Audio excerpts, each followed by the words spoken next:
Hi, and welcome to day 24 or baby step 23 of the FlyLady method.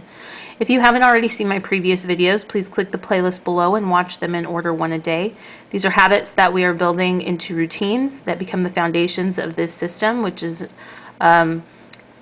created in order to help you maintain a better, less stressful household and personal life.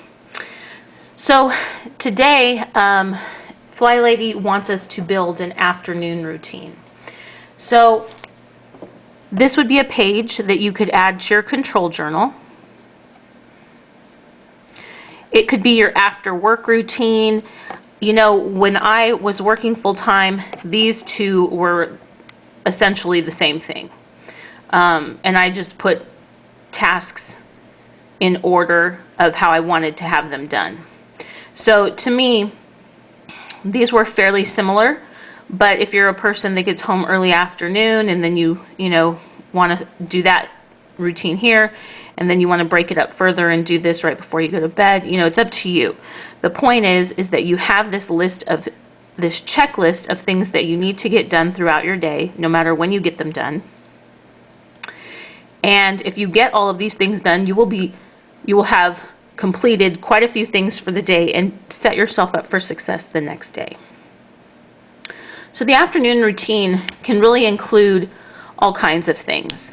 And actually she makes a change to the morning routine as well here. The main thing that she talks about if you go to her baby steps is thinking about dinner. What I actually do is, and I would suggest this to you, in fact, I'm going to just change this right now. She puts on her morning routine, she writes, what's for dinner?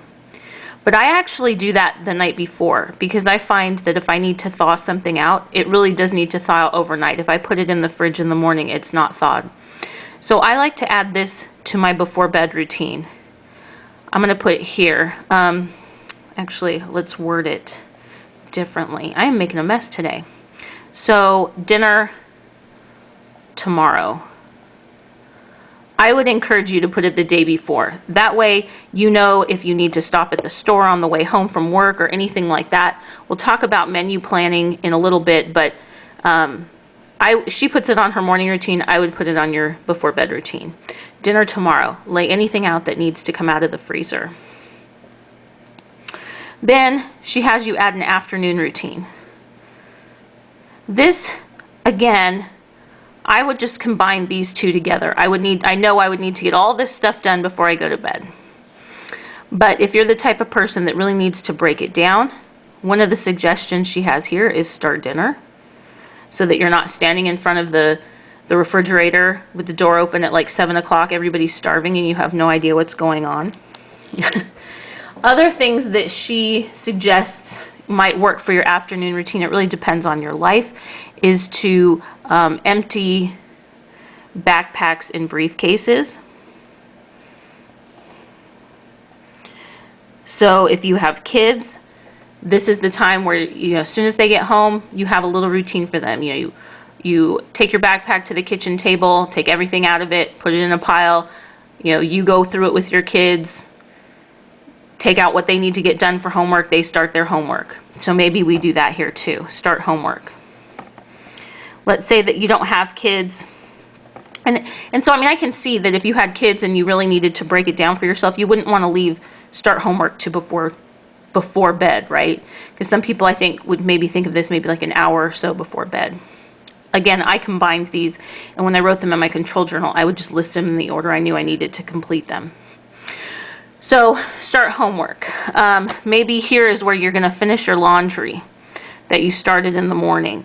It just depends on how you want it to work. I would always, in this routine, I would definitely say prep lunch for tomorrow. So not only would I make sure I had dinner laid out, I also made sure that I had, snacks bagged up, vegetables cut up, whatever I was going to pack in my lunch, that was always packed the night before, unless it was something I had to put together like that morning. You could even do lunch or breakfast. These routines, like I say, are flexible. You just need to know what are the things I need to do to be ready to wrap up my day and be ready for the next day. So these are just some examples, but I think one of the important things that we need to add to our routine is making sure that we have some idea of what's happening for dinner the night before and laying that out so that it can thaw if it has to. And getting dinner started at a reasonable time. If you don't have kids, you don't have to worry about that part of things, but you should always, empty your work bag. I always made it a point to each day when I got home from work, I'd take my lunch, take out all the little containers, put those in the sink, get my lunch ready for the next day. I had a work bag. I would go and empty that out, go through it, make sure there was nothing that I needed to address. If there was nothing I needed to address, great. If there was, then I knew I had something I had to do there. And I would always go through my purse. If I had used my purse that day, oftentimes I would just drive to work and drive home, but like if I had to go to the store or if I got gas or whatever, I would just make sure that my receipts and stuff were cleaned out. She actually has a day to do that, but that was just part of my daily routine as well. So, baby step 23 is to establish an afternoon routine, or I would say, simply add these things to your before bed routine, or however, essentially what I had is I had an AM and a PM routine is what it broke down for, is how I broke it down for myself, AM and PM. AM was before work, PM was everything I had to get done after work. And when I would write these in my control journal, I would just put them in order, like make bed, lace up shoes, go through exactly so that I could just check down my list. I typed mine on the computer, and I found that just made it so much easier because then I could, cut and paste and move things around as I was adding things and just reprint a new copy. So that's how I went about doing that. But somewhere on your routine, definitely add getting dinner ready for the next day and for that current day.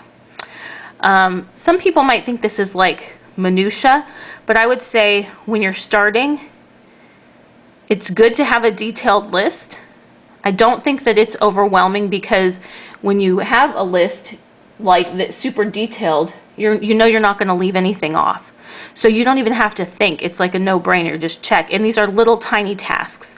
It's not like you have a list of 20 things and they're all major tasks. These are all things that are broken down into like one step or two steps that you can get done in just a few minutes. The other thing is, I find for myself, when you're trying to do something like this, even just making a little check that you got something done is really satisfying, and it feels like you've accomplished something. So I love to have checklists because I see momentum and I see myself getting things done. So if you have any questions, please put them in the comments below. Otherwise, good luck with building those routines, and I will see you tomorrow for baby step 24. Bye-bye.